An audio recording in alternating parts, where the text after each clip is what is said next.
One happened last night. Last night at Netta's concert, I was sitting next to Svava, and then Svava just, I looked into her eyes and I could see that she started to get very, very dizzy in the middle of the concert.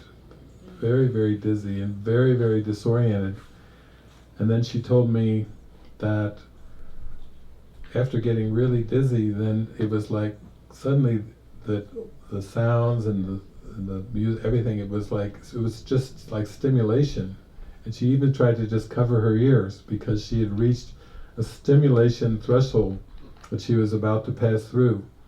Like any sound, was overstimulation, and she was right in the middle of a concert, so she just tried to cover her ears.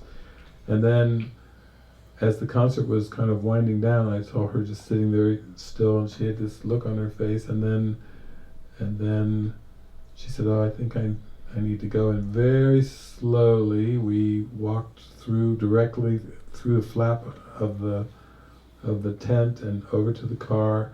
I got her into the car, but it just went deeper and deeper as we even drove up here.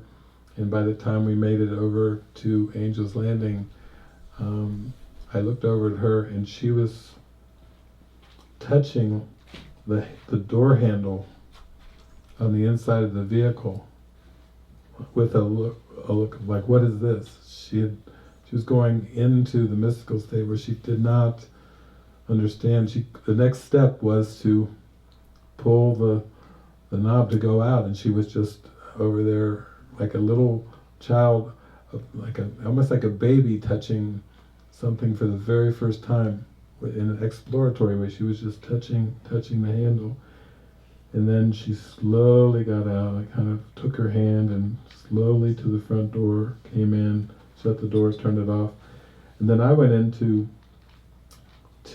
just begin to get ready for bed and everything. And she was still out in the hallway that comes in, and she'd been touching the walls.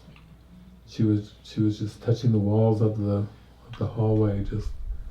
And then at some point she told me that she thought, oh yeah, and she had this thing, it was her purse, but she didn't know what a purse was, and then she kept trying to hang the purse up like she'd do in a natural way to find the hook. And then she told me she finally got it up there, but she didn't know what she'd done.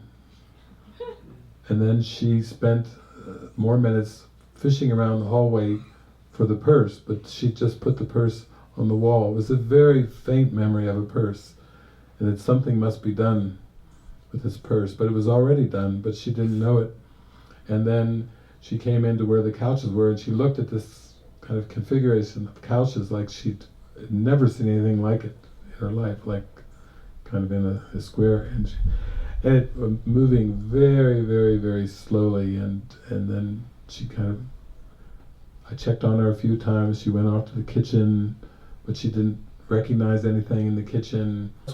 This is where it's all heading. I'm telling you all this just so when it happens you don't freak out.